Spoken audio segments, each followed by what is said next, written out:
How's it going? Yeah, I'm going to assume that if you're watching this, you're somewhat interested in quilting machines and that you've priced them out, even the manual ones, and found out that they're thousands of dollars. So if you're willing to fool around in the workshop a little bit, you can make one like this. So stick around.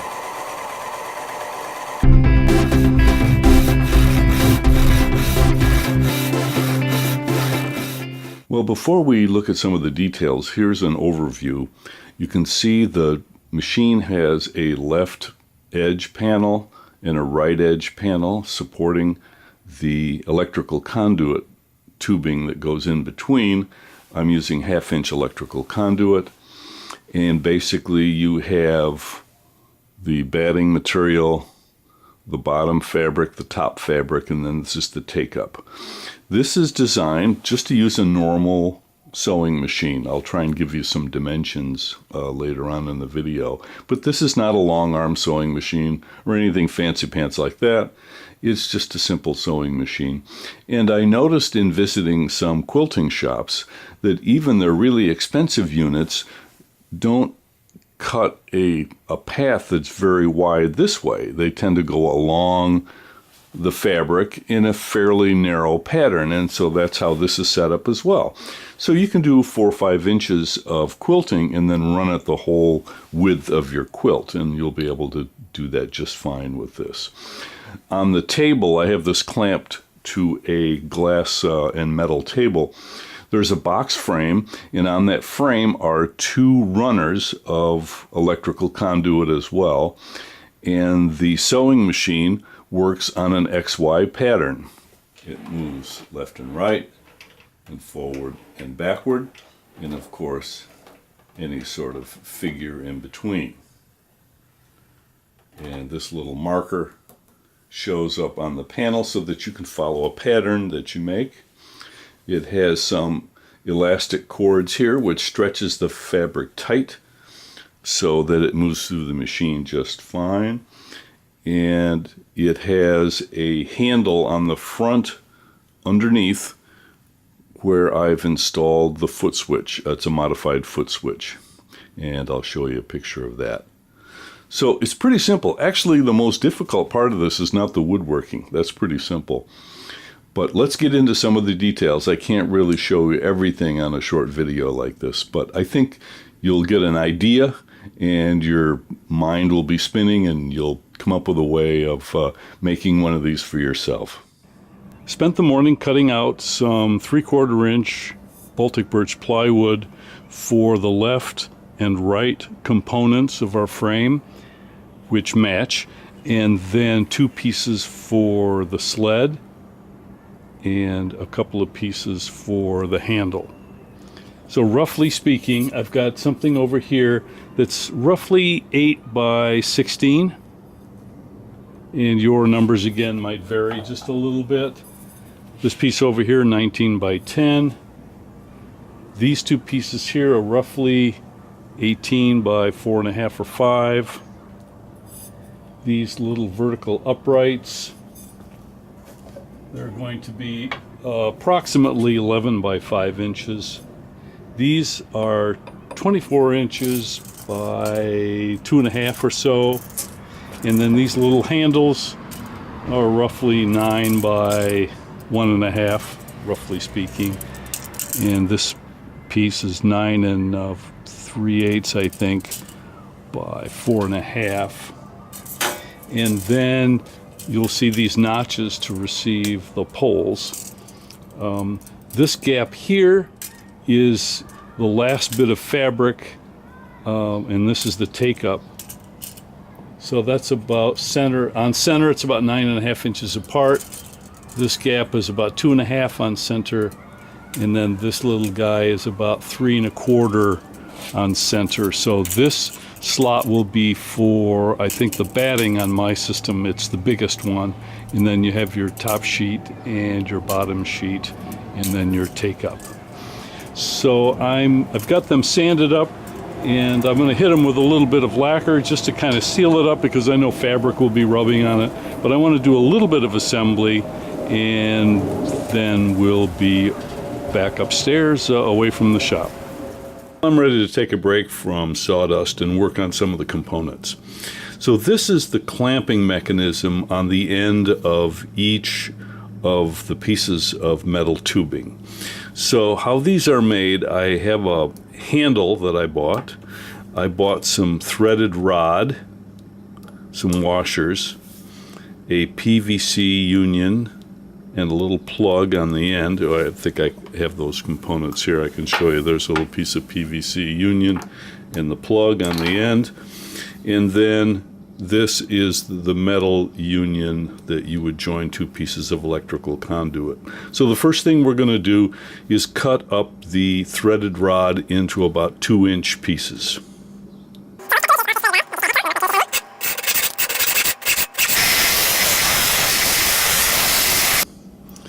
So next we have to prepare this union, and one of the screws has to go. And you can see that in order for this PVC coupler to slip over that, we've got to grind off this little raised threaded portion here. So let's do that.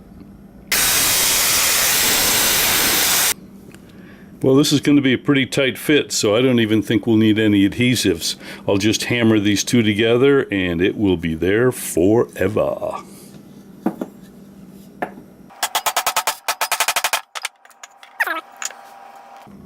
Well, that's nicely seated in there, so now we have to prepare the plug for the threaded insert. Next, I'm going to punch a hole in the center.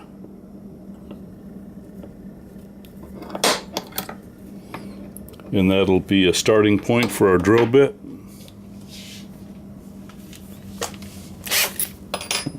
And we'll put a little pilot hole in there.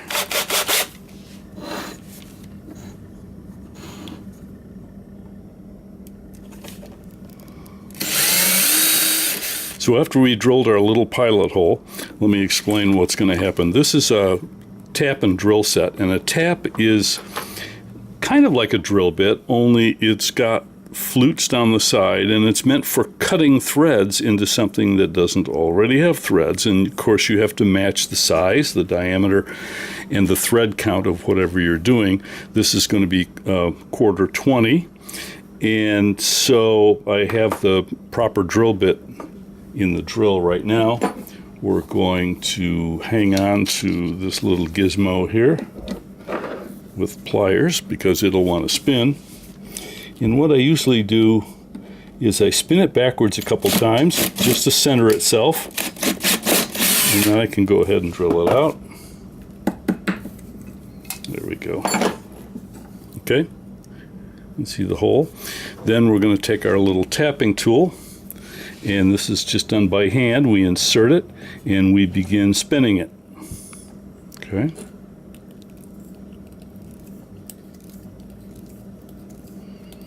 If this were really thick material, you'd want to back up every few turns to help clear some of the debris out of it, but this is really soft PVC and it's not that thick. Okay, see how we're just cutting those threads in there.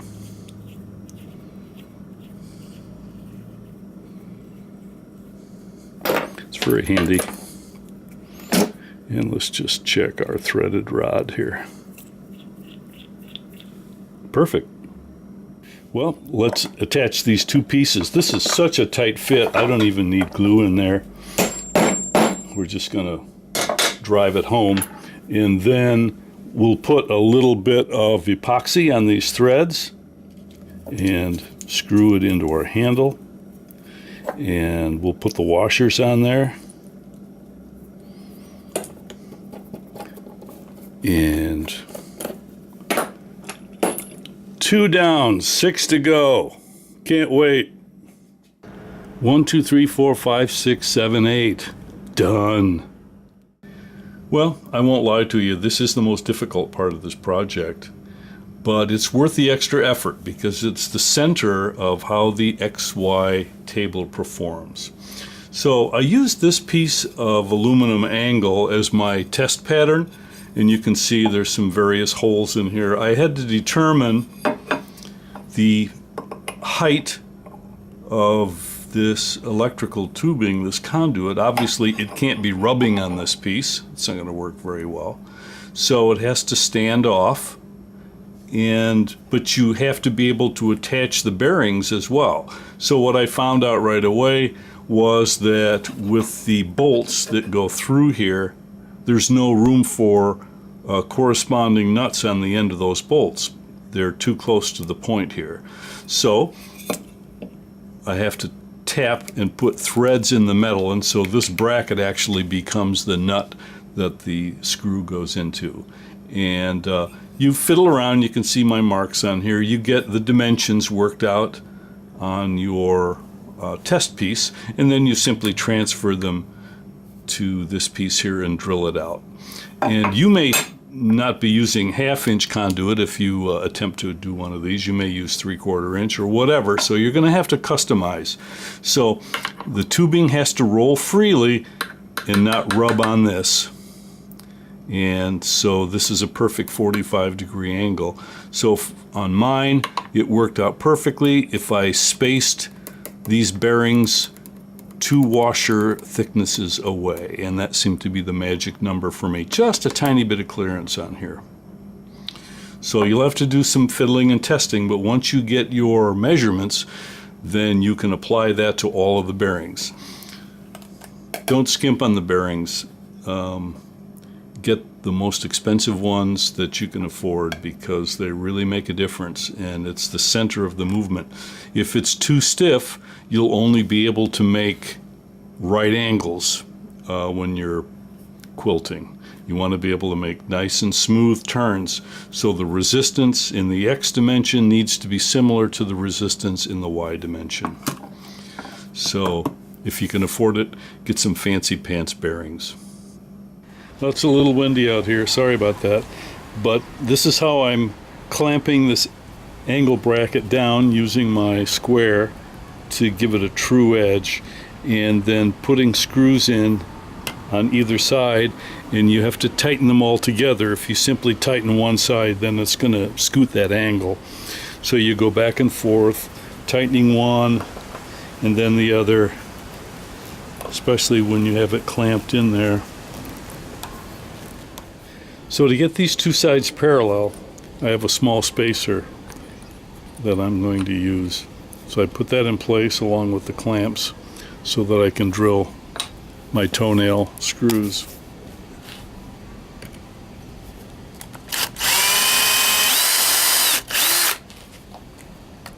All right, here's kind of the tricky part. So we've got our two rollers and the angles mounted, and as best we could, we mounted this piece of conduit parallel to the edge. And now we need not only this to be parallel to this, but we need this space to be the exact spacing between these bearings. Okay, so we're gonna, this is not attached, so what we're going to do is use this platform itself to help us out. So we'll place it on one side,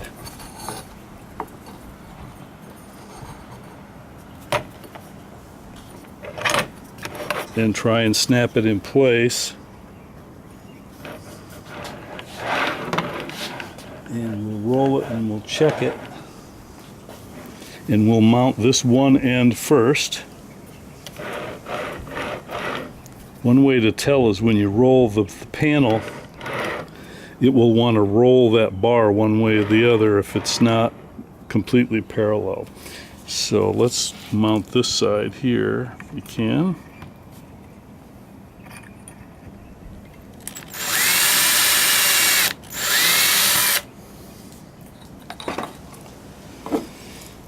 And then these little screws have a nut on top, and that will act as a stop when this tray gets to the end. It won't go shooting off.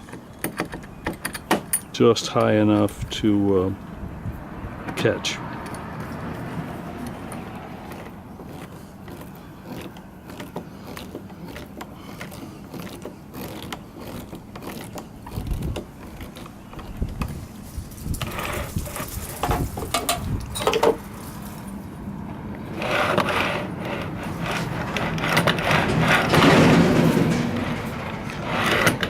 lot of trucks going by today.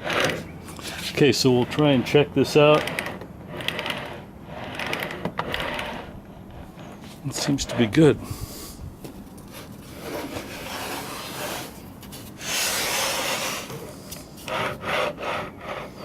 It's rolling just slightly, so we'll move it in. Again, if it starts to roll, then just move it in that direction.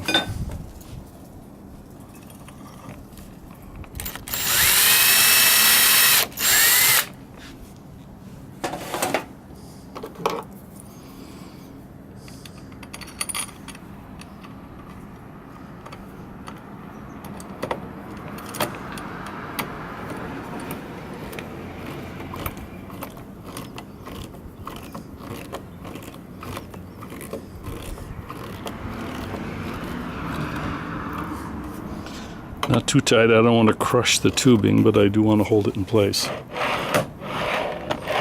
How far does it have to roll? It has to roll maybe a little bit more than the distance between the back of the sewing machine and the needle. In other words, the throat, or how much room you have to move on the sewing machine. So it doesn't have to travel very far.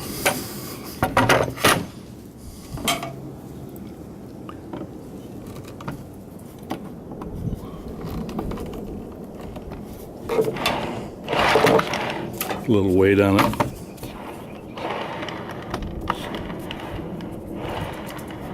You can see it stops at the end. Okay, so that's the forward and back motion. Now we just have to, so we'll call that the X motion, and then the Y motion, this whole bottom platform has to slide from the left to the right. So we'll need to put the bearings on this piece. Well, here are the two side pieces put together, and here is our XY slide. It's as much as we can do now in the shop, because this piece has to move laterally, and we have to do that upstairs in the sewing room. But this piece slides forward and back, and this will slide left and right. These are all fairly standard parts if you have a normal sewing machine. The thing that changes is the distance between these two sides. Our room is set up right now for 6 feet in between the left and the right sides. But your project may vary quite a bit. So you can see our verticals are holding up the support pieces for the poles. And I've added a couple of screw eyes here, which will hold our bungee cords, which pinch and pull the fabric tight as it goes through the machine. And on the platform, you can see here's where the sewing machine goes, and this is what you will hold on to, and the foot pedal actually mounts right there on that small platform. So I've got a bit of touch-up sanding to do, and then I want to put a coat or two of lacquer on everything just to protect it. And then after that, we got to move upstairs and get into the sewing room. Well, as you can see, I've made quite a mess up here in the sewing room. I decided to do a dry fit of everything before I take it apart again and put some finish on the wood just to protect it a little bit and to keep any slivers from getting into any fabric. So here's our two end panels, and they form a box frame on the table, which is clamped to the edge of the table. I'll show you that in a second. And here you can see our little knobs and how they tighten and fit in the slots here on these end pieces. These are 1/2-inch conduit, electrical conduit.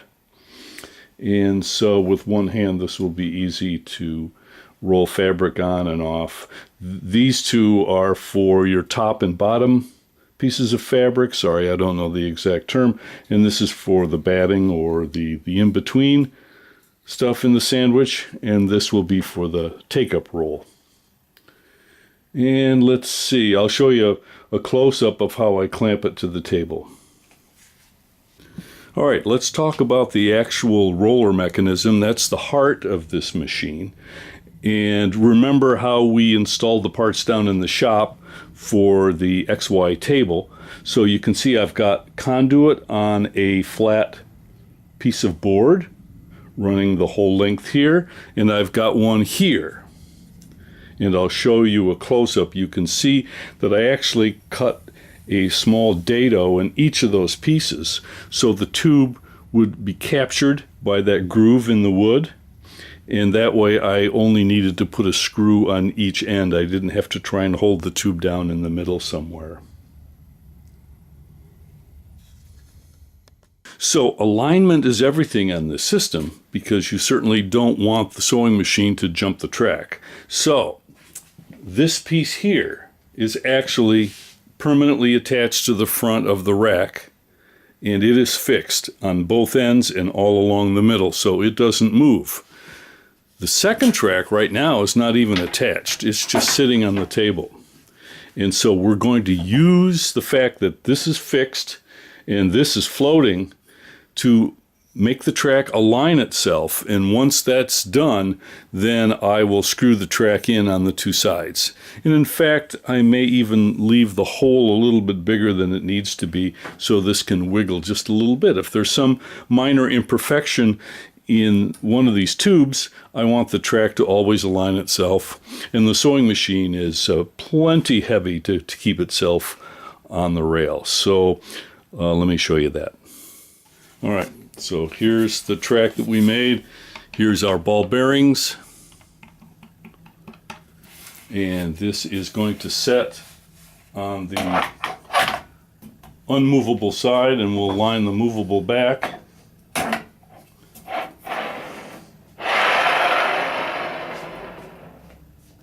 And it should force its way into alignment. And then once we're happy with that, then we can fasten it down.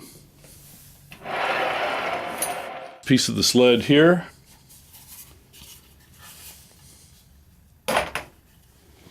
So this will slide back and forth.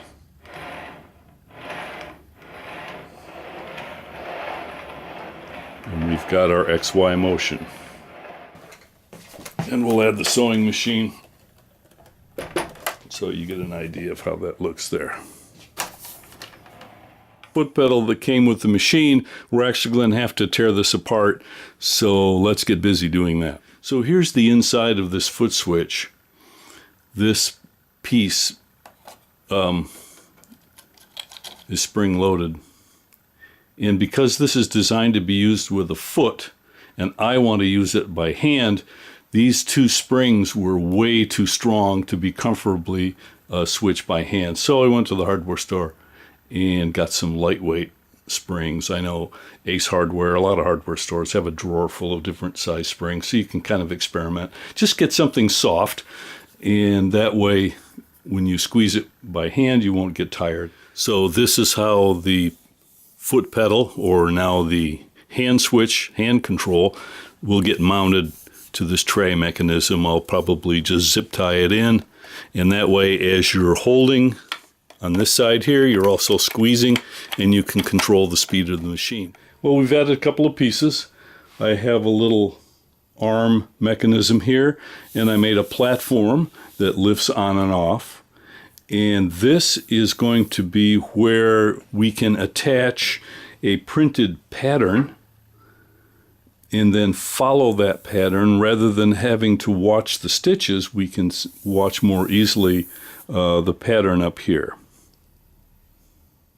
Well, there it is, all put back together. Got a few coats of lacquer on some of the major pieces of wood, and we are ready for some quilting fun. Now, if I neglected to give you a measurement that you might need, or if you need me to take a picture of one of the components, just leave a comment down below, and I'll be happy to do that. See you guys next time.